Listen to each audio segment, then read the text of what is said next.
Hiroshima on August 6 and Nagasaki on August 9, 1945, obliterating both cities and killing an estimated 200,000 people, with the radiation released poisoning the survivors to this very day.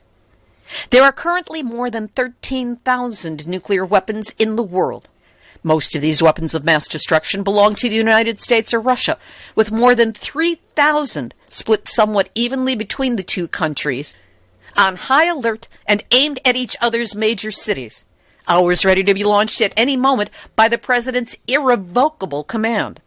And while our government claims that they will not use the weapons on a first strike basis, like that gets them off some moral hook, it takes a veteran peace activist to state the obvious.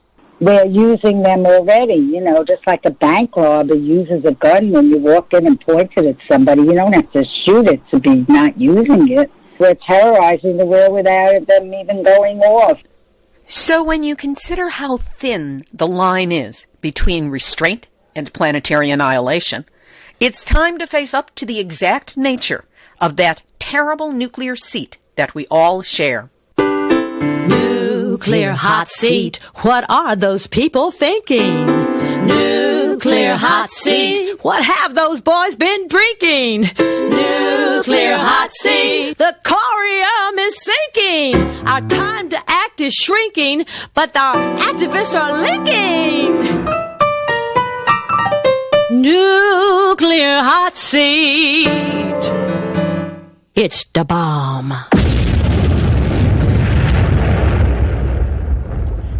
Welcome to Nuclear Hot Seat, the weekly international news magazine keeping you up to date on all things nuclear from a different perspective.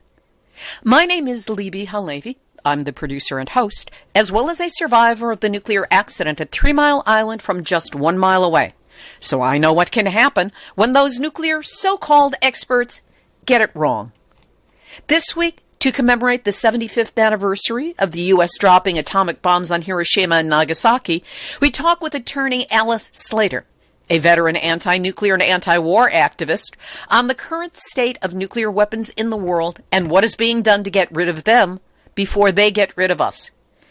And to understand the horrors of what an atomic bomb does, we have a speech by Setsuko Thurlow, a survivor of the Hiroshima bomb and a driving force in the international campaign to abolish nuclear weapons, or ICAN, which won the 2017 Nobel Peace Prize. Today is Tuesday, August 4, 2020, and here is this week's commemoration on the start 75 years ago of our nuclear hell and what can be done to end it. The International Campaign to Abolish Nuclear Weapons, known as ICAN, received the 2017 Nobel Peace Prize for its work in realizing the successful UN negotiations for a treaty for the prohibition of nuclear weapons. The award was accepted on behalf of ICAN by its executive director, Beatrice Finn, and campaigner Setsuko Thurlow, who, as a 13-year-old child in Hiroshima, was in school when the atomic bomb fell on August 6, 1945. Here is the speech given by Setsuko Thurlow on behalf of ICAN at the Nobel Peace Prize award ceremony in Oslo, Norway, on December 10, 2017. I speak as a member of the family of Hibakusha, those of us who survived the atomic bombing of Hiroshima and Nagasaki. For more than 7 decades, we have been working hard for the total abolition of nuclear weapons. We have stood in solidarity with those harmed by the production and testing of these horrific weapons around the world. People from places with long forgotten names like Mururoa, Eka, Semipalatinsk, Maralanga, Bikini. People whose lands and seas were poisoned with radiation, whose bodies were experimented upon, whose cultures were forever disrupted. We are not content to be victims. We refuse to wait for a fiery end or to slow poisoning of our world. We refuse to sit idly in terror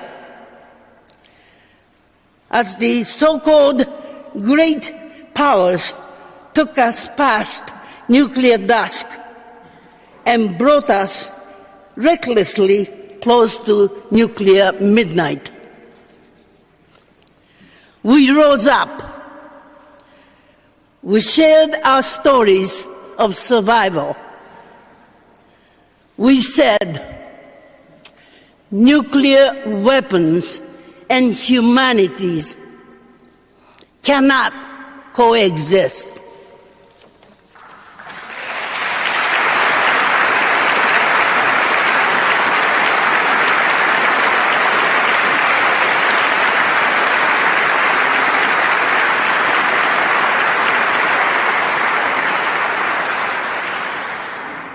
Today, I want you to feel in this hall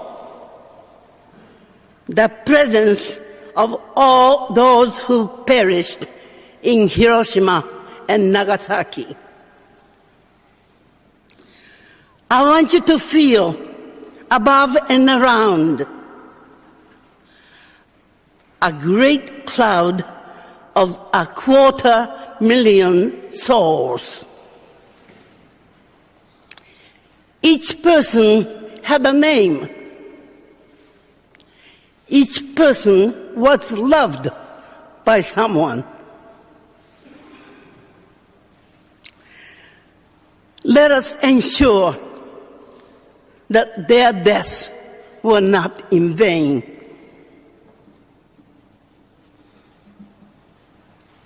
I was just 13 years old girl when the United States dropped the first atomic bomb on my city of Hiroshima.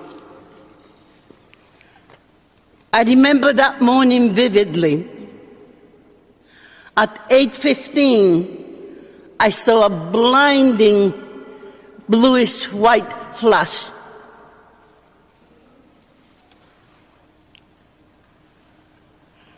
I remember having the sensation of floating in the air. When I regained the consciousness in the total darkness and silence, I found myself pinned under the collapsed building. I knew I was faced with death. I began hearing faint voices of my classmates around me. Mother, help me. God, help me. Then all of a sudden, somebody shook my left shoulder from behind. The man saying, don't give up, keep pushing, keep kicking. You see the sun ray coming through that opening. Crawl toward it as quickly as possible. As I crawled out, the rubble was on fire. Most of my classmates in the same building were burnt to death alive. I saw all around me utter, unrecognizable, unimaginable devastation. Procession of ghostly figures shuffled by. Grotesquely wounded people, they were bleeding, burned, blackened, and swollen. Parts of their bodies were missing. Flesh and skin hung from their bones.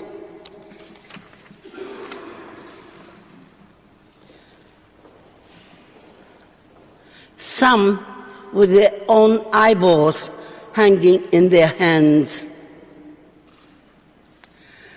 Some with their bellies burst open, their intestines hanging out. The foul stench of burnt human flesh filled the air. Thus, with one bomb, my beloved city was obliterated. Most of its residents were civilians who were incinerated, vaporized, carbonized. Among them, members of my own family and 351 schoolmates of mine. In the weeks, months, and years that followed, many thousand more would die, often in random and mysterious ways, from the delayed effects of radiation. Still to this day, radiation is killing survivors.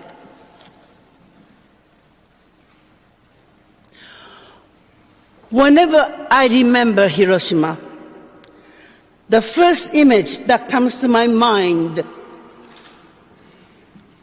is my 4-year-old nephew,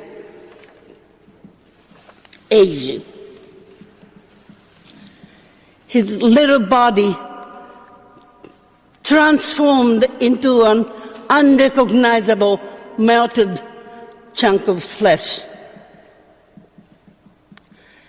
He kept begging for water in a faint voice until his death released him from agony.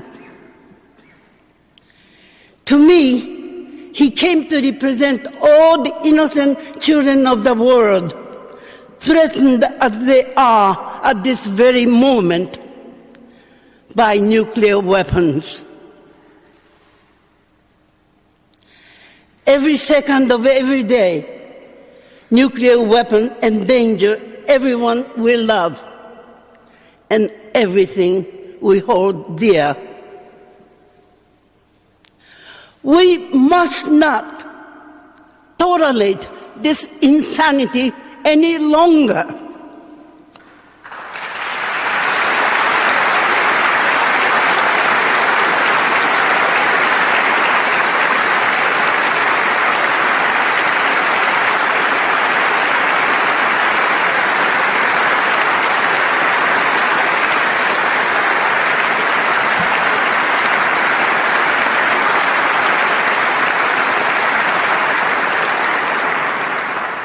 Through our agony and the sheer struggle to survive and to rebuild our lives from the ashes, we Hibakusha became convinced that we must warn the world about these apocalyptic weapons.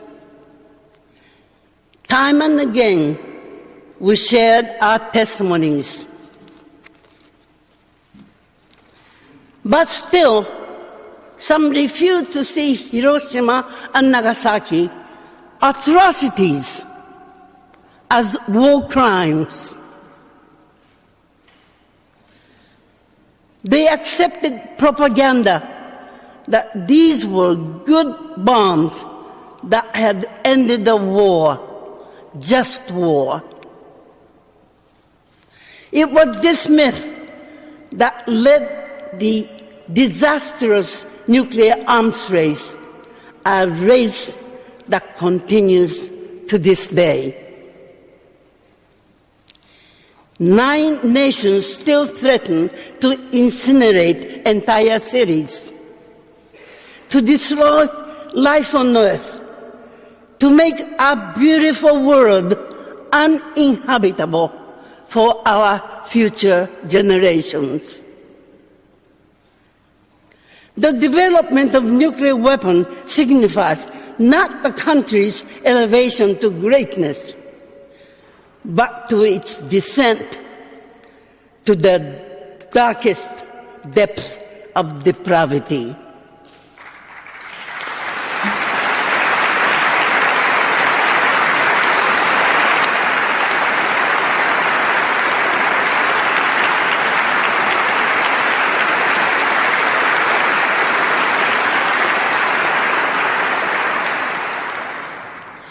These weapons are not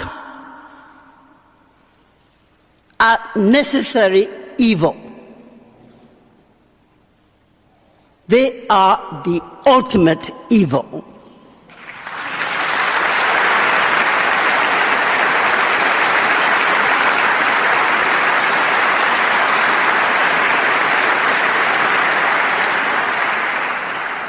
On the 7th of July this year, I was overwhelmed with joy when a great majority of the world's nations voted to adopt the Treaty on the Prohibition of Nuclear Weapons. Having witnessed humanity at its worst, I witnessed that day humanity at its best.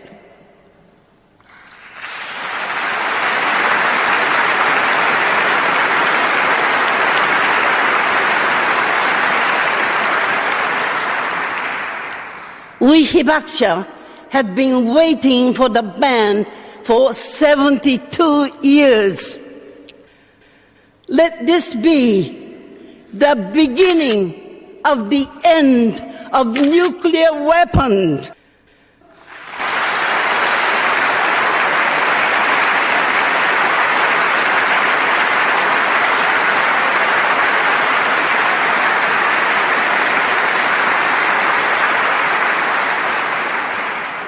All responsible leaders will listen to this, will sign this treaty, and history will judge harshly those who reject it.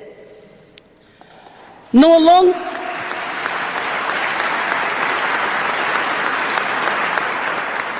longer shall their abstract theories mask the genocidal reality of their practices.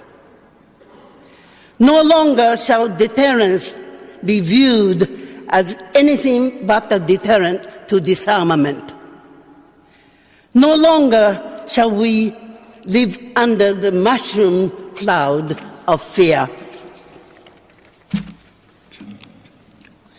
To the officials of nuclear weapon nations and to their accomplices under the so-called nuclear umbrella, I say this: listen to our testimony, heed our warning,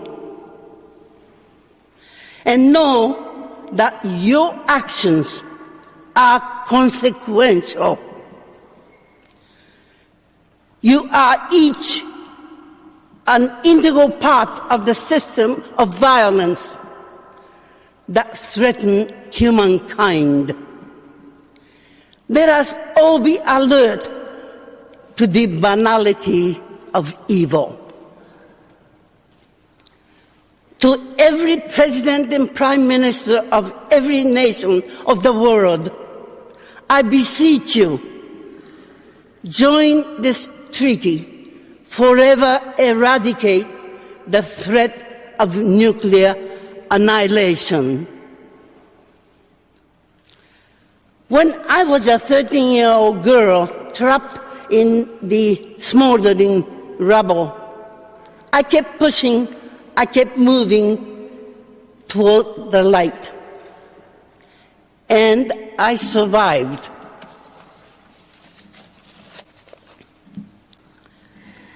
Our light now is a banned treaty. To all in this hall and all listening around the world, I repeat those words that I heard in the ruins of Hiroshima. Don't give up. Keep pushing. Keep moving. See the light. Crawl towards it.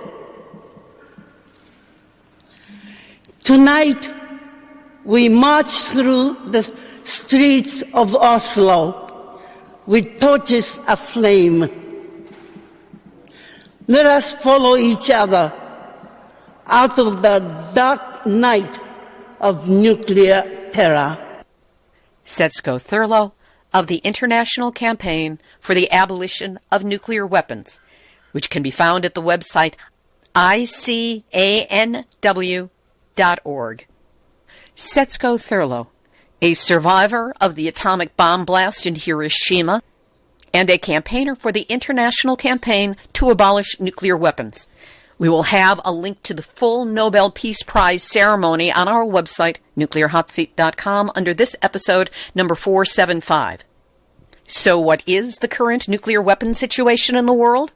We'll learn about that from a veteran anti-nuclear and peace campaigner in just a moment. But first, it's exactly as I predicted. With the A-bomb anniversaries, the mainstream media has inundated us with pro-nuclear stories, none of them focusing on the human cost, the planetary cost, the forever cost of nuclear technology. From the earliest lies to cover up radiation impact from the Trinity test in New Mexico, the first atomic bomb detonation, through the current dismantling of nuclear treaties and ramping up of nuclear weapons production here in the U.S., it's hard for anyone who did not live through the Cold War to understand exactly what's at stake, the forever dangers of radioactivity, the horror of nuclear holocaust. And that well-enforced ignorance puts all of us at risk. That is why you need Nuclear Hot Seat.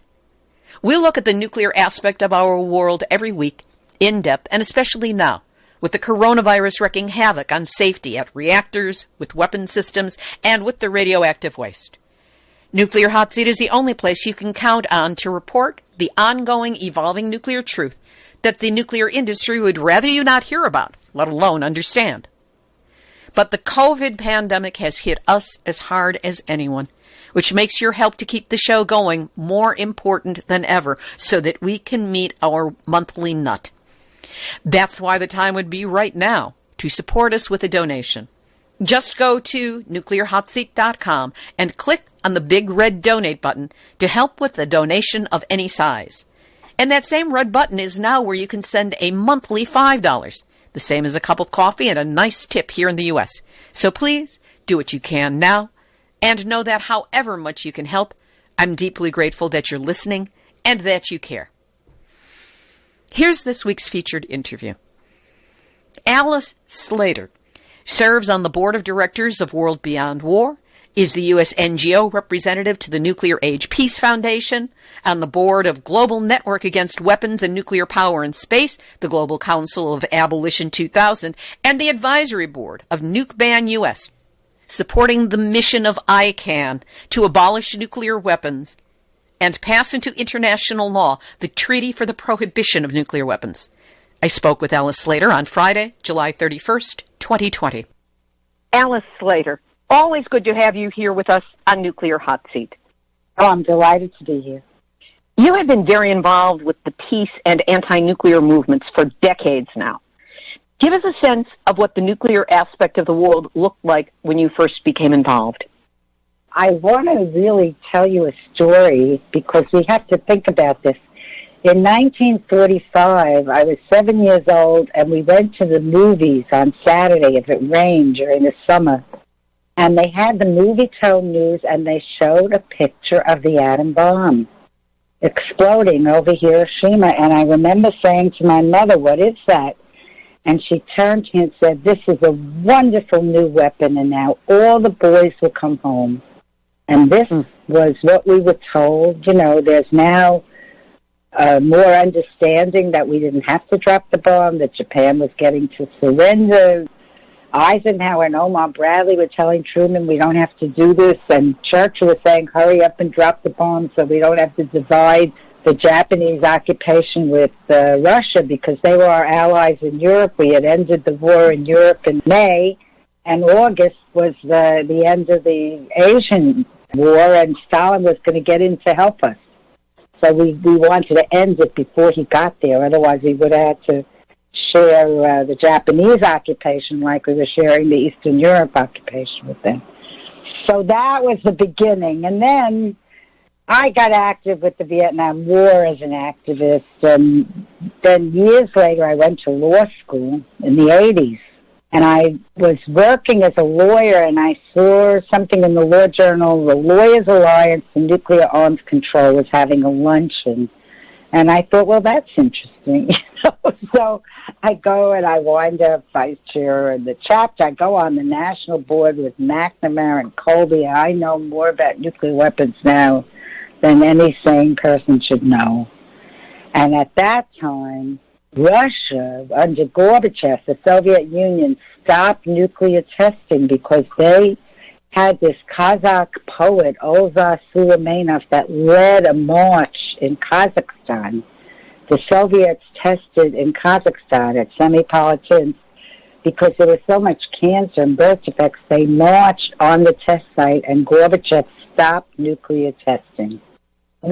Kennedy tried to stop it in the 60s, but they wouldn't let him. They only stopped atmospheric testing. But then it went underground, and we did 1,000 underground tests on western Shoshone Holy Land in Nevada, and that also leaked and sent radiation into the air. So now Gorbachev said he's going to stop nuclear testing. So my lawyers group went to members of Congress and said, Soviet Union stopping, we should stop. They said to us, oh, you can't trust the Russians. So the head of the Lawyers Alliance for Nuclear Arms Control, who was president of the New York City Bar Association, Bill DeWin, Paul Weiss, Rifkin, big law firm, and also the DeWins were like the Dutch DeWins that owned the Hudson with the Roosevelts, old line American family, raised $6 million from his friends. And I went with this delegation. We went over to the Soviet Union, and we met with the Soviet lawyers and government people, and he hired a team of seismologists with the $6 million, and we said to the Russians, will you let us put our American seismologists in Kazakhstan around the Soviet test site to monitor, to make sure that you really did stop nuclear testing? And they said yes. And we had that. And we go back to Congress and we said, well, now you don't have to trust the Russians. We have seismologists there, and if they test, we'll know about it. And that's how we stopped nuclear testing in America. So that was a very early positive experience. But what I found out, Clinton came in, we finally negotiated the Comprehensive Test Ban Treaty, which Russia ratified. We never did. He signed it, Clinton.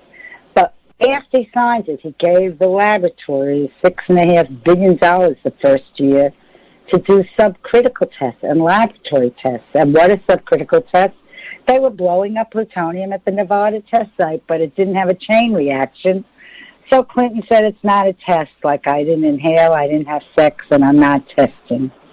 And that was why India wouldn't sign the test ban treaty. They said, if you don't preclude the subcriticals and the laboratory tests, we're not going to be left behind in the technology race, because they quietly had their bomb in the basement, but they couldn't do all this advanced nuclear testing, and so they didn't sign, and in the end, they wound up breaking out and testing, followed by Pakistan. I mean, we've always been the aggressor. I mean, it's quite unusual. And I looked into this U.S.-Russian relationship because I saw Clinton moving ahead with high-level subcriticals, and then, of course, the Russians followed us. They did it in Novaya Zemlya, and we think the Chinese were doing it in we were like leading the charge, and I started to look at, where is this coming from? Why can't we stop it?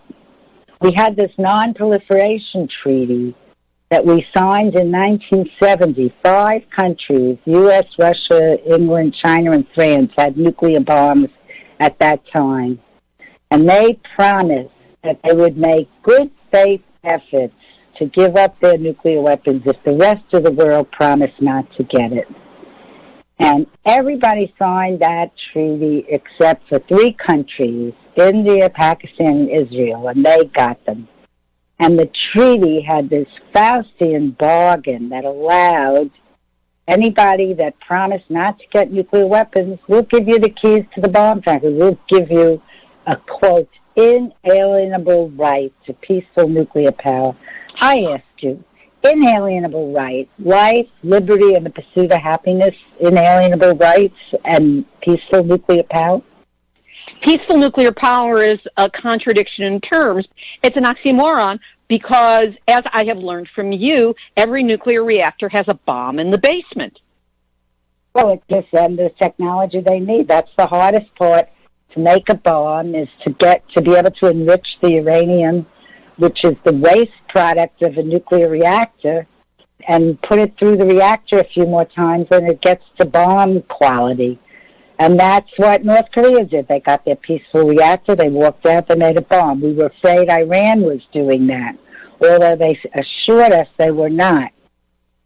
And we didn't stop other countries from enriching, like Japan and Brazil and South Africa. Only Iran, it's so unfair how we enforce the law. There have been many missed opportunities through the years to de-escalate the nuclear arms race between the U.S. and Russia. Yes. Give us a sense of what some of these have been. Right. Well, going back to the end of World War II, where Stalin was our ally. By the way, they lost 27 million Russians to the Nazi onslaught. I think that's like such an amazing figure. I'm Jewish. We talk about the Holocaust and the 6 million. We put that figure out over and over again. I had the World Trade Center in New York where 3,000 people died, and we turned the whole world upside down. They lost 27 million people. Anyway, Stalin said to Truman, after World War II, we were allies, turn the bomb over to the United Nations, because we and the Soviets drafted the whole charter for the UN, and the number 1 principle of the UN was to end the scourge of war. And Truman said no, so Stalin got his bomb. And then after the wall came down and Gorbachev let go of all of Eastern Europe without a shot, I mean, it was like a miracle. He and Reagan met in Reykjavik, and Gorbachev said to Reagan, let's get rid of our nuclear weapons, with the end of communism, the end of the communist occupation. Reagan said, great idea. Nuclear war can never be won. We must never use them. And Gorbachev said, but don't do Star Wars. We had a mission statement in our space program to dominate and control the military use of space. And Reagan said to Gorbachev, I'm not giving up Star Wars. So Gorbachev pulled it off the table. And the other thing, they were so nervous, Gorbachev, when the wall came down and Germany was reuniting after what they had suffered. He asked Reagan not to let a united Germany into NATO. And Reagan said to Gorbachev, don't worry, let them be united, let them come into NATO, and I give you our word, we will not expand NATO 1 inch to the east. In other words, would not encroach upon Russia. Right, and now we're right up to their border, and we're doing war games on their borders. I mean, this is like very aggressive. And then Clinton was starting to put emplacements for missiles in Romania, and we had this anti-ballistic missile treaty with the Soviet Union since 1972 that only allowed us to build 1 missile defense in each country. And he was already negotiating with these Eastern Europe countries that we took into the alliance. And Putin proposed to Clinton, let's cut our arsenals. At that time, there were about 16,000 nuclear weapons on the planet. Now there are about 14,000. But it started at the height of the Cold War at 70,000. So there have been these treaties over the years to reduce them. So Putin said to Clinton, let's go down to 1,000 each and get everybody at the table and negotiate for abolition, but don't put missiles in Romania. And Clinton said, I can't promise that. Then Bush gets elected and walks out of this anti-ballistic missile treaty that we signed with them in 1972. And they put them in Romania, and now Trump is putting them in Poland. And I want you to read something that Putin said, if I may. I think it would be interesting because this show is about having a different perspective on nuclear issues, right. And this is a very different perspective. Right, but I mean, this is facts. I'm not making this up. Putin spoke in March 2018. This was after we didn't ratify the treaty, and, then Obama made this little deal with Medvedev. Putin said there was a president that Putin put in for a few years. They let go of 1,500 nuclear weapons, and in order to make that deal, Obama promised the Congress over $1 trillion for the next 20 years for 2 new bomb factories in Oak Ridge and Lawrence Livermore, and new submarines, missiles, airplanes, delivery systems. I mean, this was like, not just Trump, Obama was doing it. And there was another thing that happened with Obama, that when we attacked Iran's enrichment program with Israel, boasted about it. We did like a computer attack, and we messed up their uranium enrichment. Putin called Obama, this was a New York Times story, and said, why don't we negotiate a cyber ban treaty? And Obama said no. America said no. And Russia and China have been proposing every year in the UN, and particularly they tabled a model treaty in 2008 and 2014 during Bush and Clinton administration. No, that was Obama, Clinton and Obama, to keep weapons out of space, to ban space weapons, and the U.S. blocked it. You needed consensus to discuss it, and Geneva, we blocked it. So here's Putin's take, okay? March 2018, he said, I will talk about the newest system of Russian strategic weapons that we are creating in response to the unilateral withdrawal of the United States from the ABM Treaty and the practical deployment of their missile defense systems both in the U.S. and beyond their borders. And then he gave the background that when back in 2000, we announced we were going to withdraw. That was Bush. They were categorically against it. They felt this really kept us safe from nuclear weapons because we all agreed only to have one such installation, one in Moscow. We had one in North Dakota, and we would be very vulnerable. And how they did their best to dissuade the Americans, all in vain. The U.S. pulled out of the treaty in 2002. Even after that, we tried to develop constructive dialogue. Everything they proposed was rejected. And then we said that we would have to improve our modern strike system to protect our security. And that's what the military-industrial complex that Eisenhower warned about in his failure just uses an excuse. They say, look, Russia's doing it, we have to do it. But in truth, it was our intransigence and our unwillingness to step back from that nuclear cutting edge that sparked Russia to increase their missile defense systems. Right. It made them get the bomb. Stalin was willing to not get the bomb if we would have turned it over to the UN. It's been like that all the way.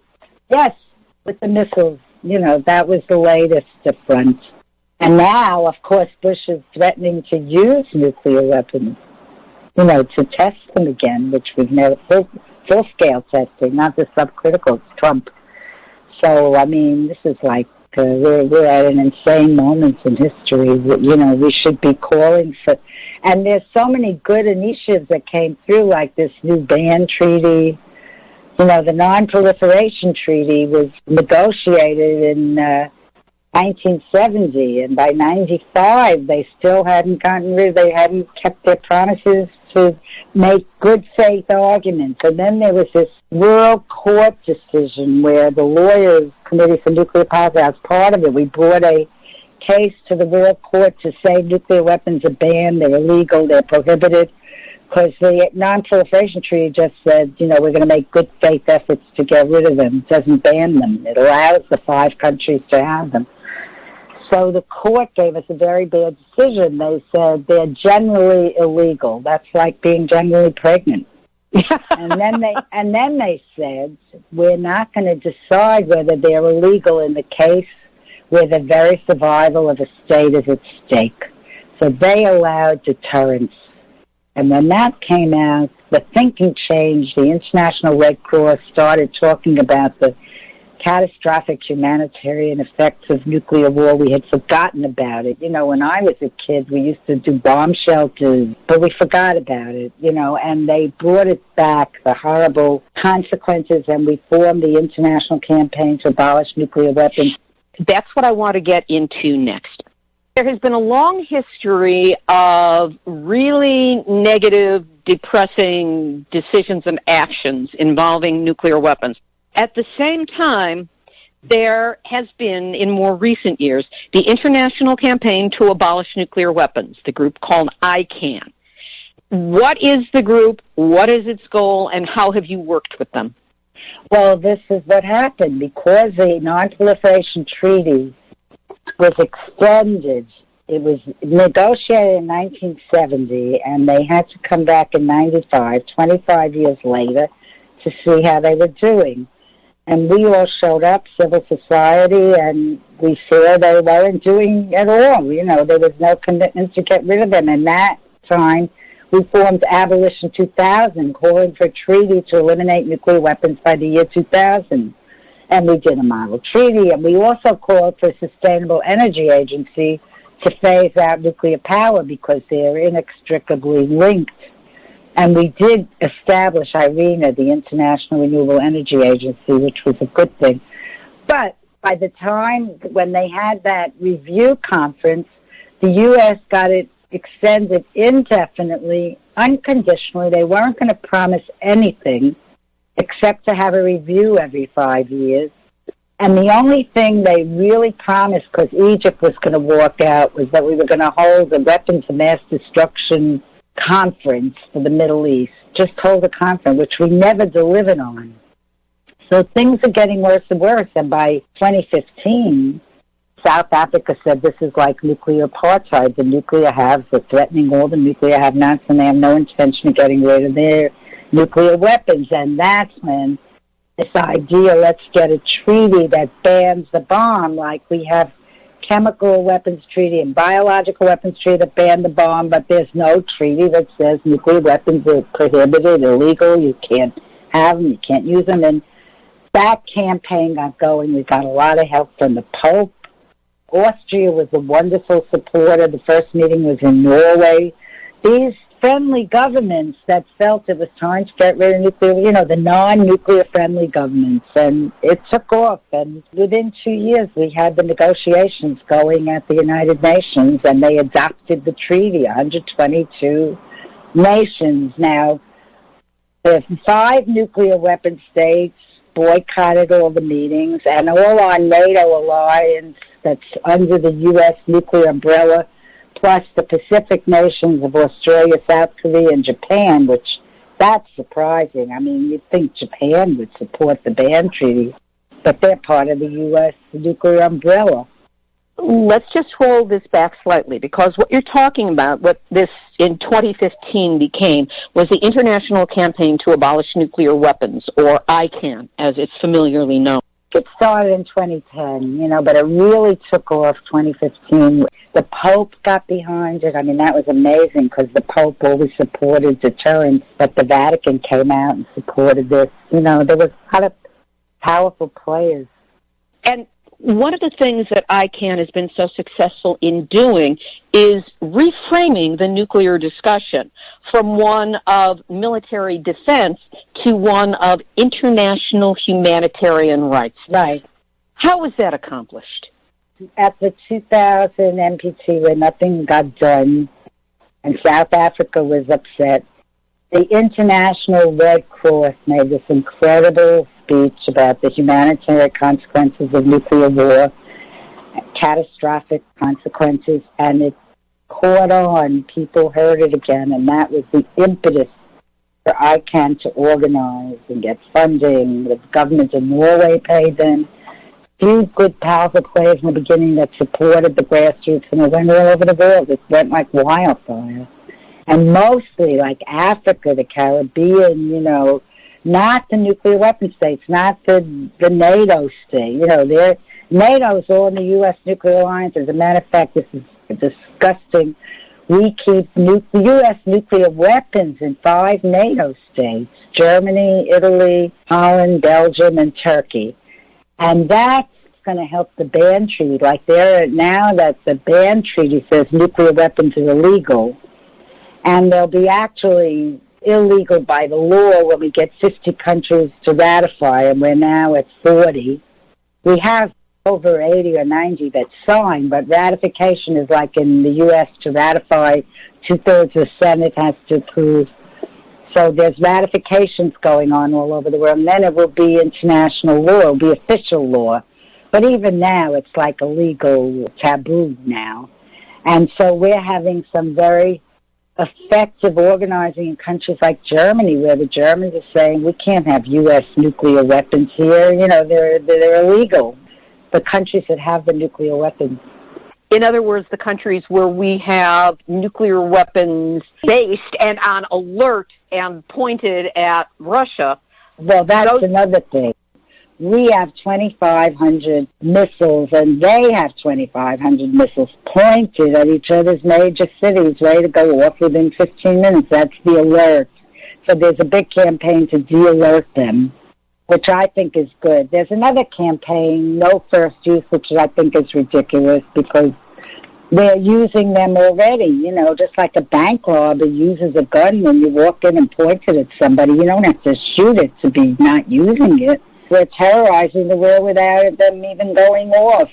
It's not going to be even a nut job like Trump saying, I'm going to push the button and start a nuclear. It's going to be an accident. We had like this movie, The Man Who Saved the World, with Colonel Petrov, who was in the Russian silos with his missiles all pointed at all New York and Washington and Boston, and he saw something on his computer screen that looked like the U.S. was coming in to attack them. And his instructions were to let them all fire and knock out all our cities, and he waited. And it turned out it was a computer glitch. They made a movie about him. He even got in trouble that he didn't follow orders, We had, about 5 years ago, we had this Minute Air Force Base, an airplane carrying 6 missiles that were each loaded with 5 bombs each or something like that. It was missing. It went to New Orleans on mistake for 36 hours. They didn't even know where it was. And I saved the congressional record that there were 36 airplane crashes carrying nuclear bombs. We used to have them flying 24/7 from 1956 through the 90s. And then this General Lee Butler came in and grounded all the planes, said, this is ridiculous, we can't have them. But they never went off. 2 of them spewed a little plutonium in Palomar, Spain, and 2 in Greenland. 1 is off the coast of Georgia. It has never been found.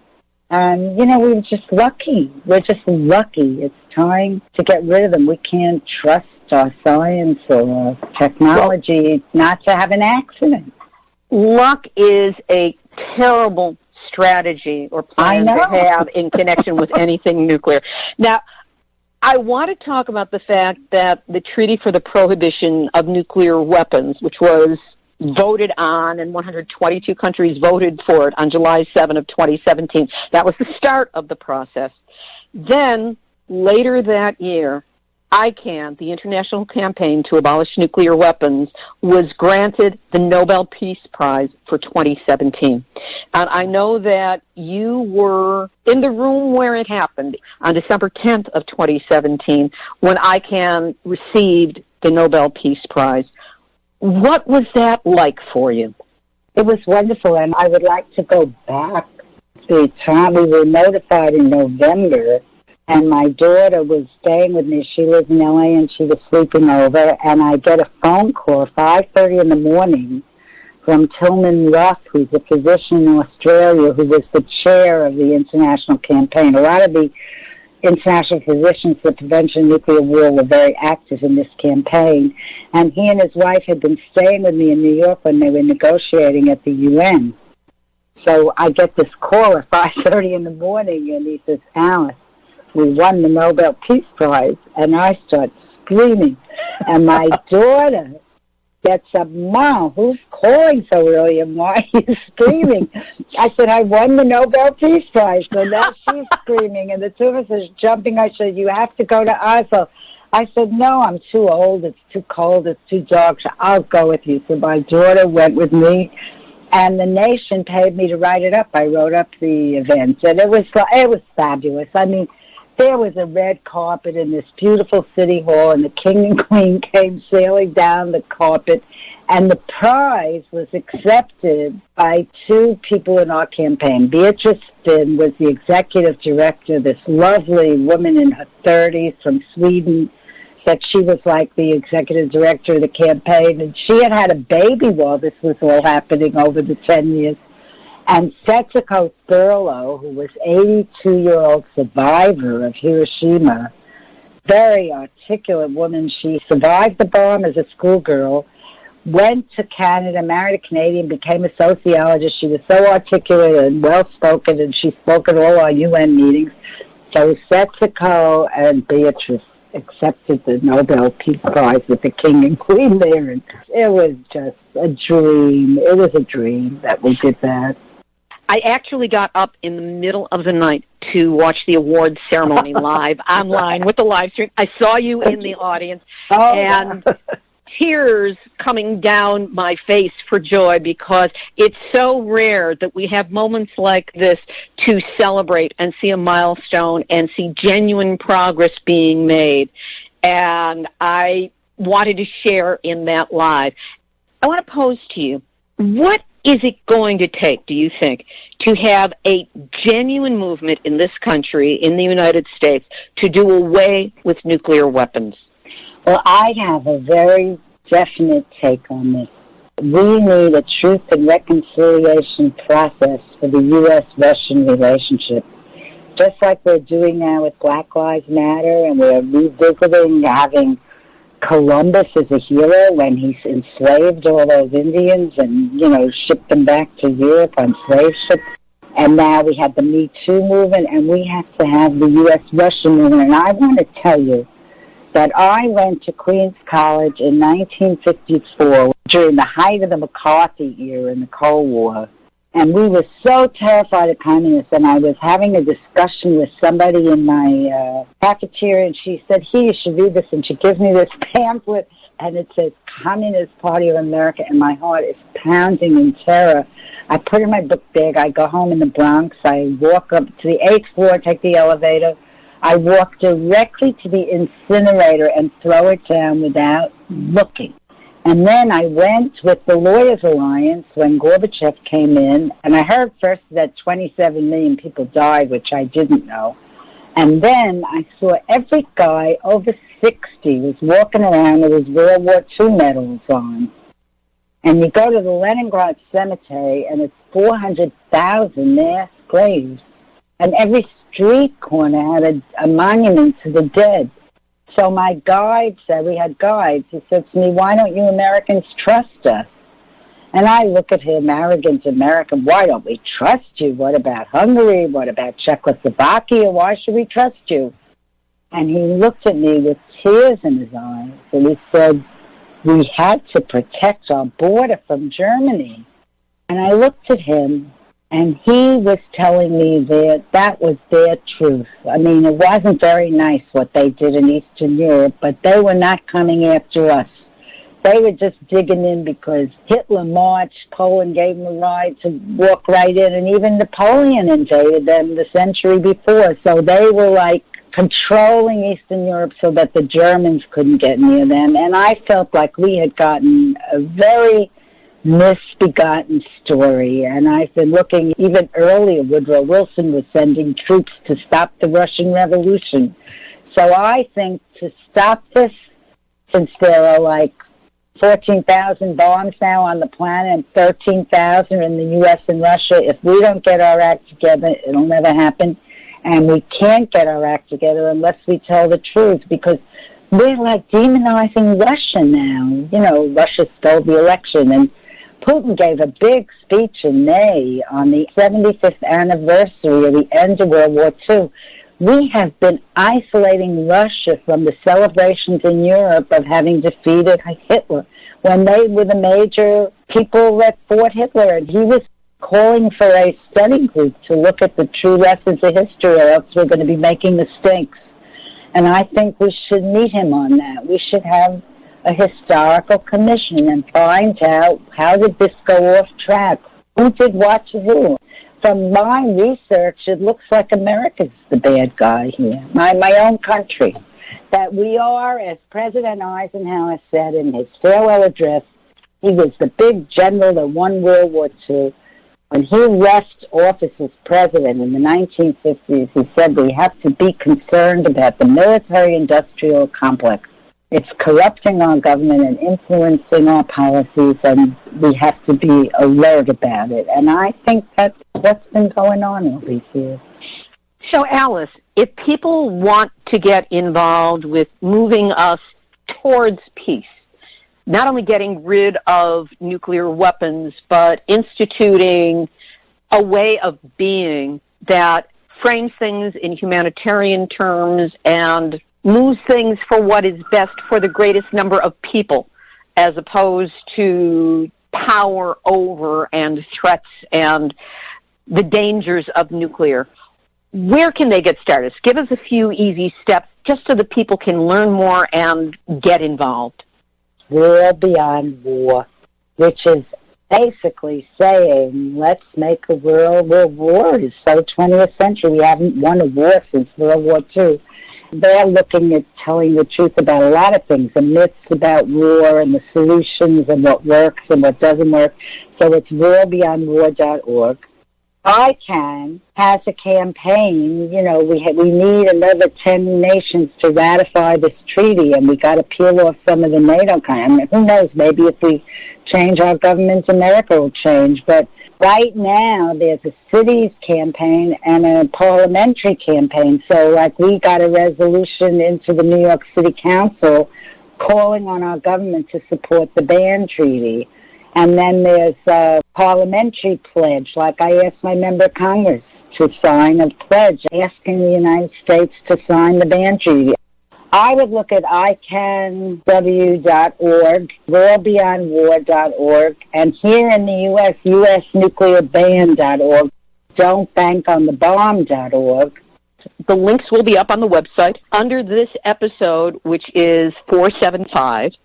And as we go into the commemoration for August 6th, Hiroshima, and August 9th, Nagasaki, and the dropping of the atom bombs there, you've given us a wealth of historical perspective on the bomb. And for that, and for everything you've been doing for all of these years, I want to thank you for being my guest this week on Nuclear Hot Seat. Thank you so much. It was so wonderful to speak with you. Attorney and veteran peace campaigner Alice Slater. We will have links to all of the groups she mentioned up on our website, nuclearhotseat.com, under this episode, number 475. This has been Nuclear Hot Seat for Tuesday, August 4th, 2020. Libby Halevi of Heart History Communications reminding you, the nuclear arsenal represents a self-destruct button for the human race. That's your nuclear wake-up call. Don't go back to sleep, because we are all in the Nuclear Hot Seat.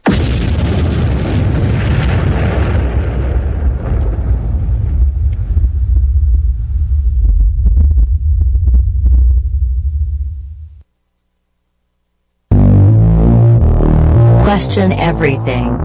Intelligent radio for intelligent people. UCY.TV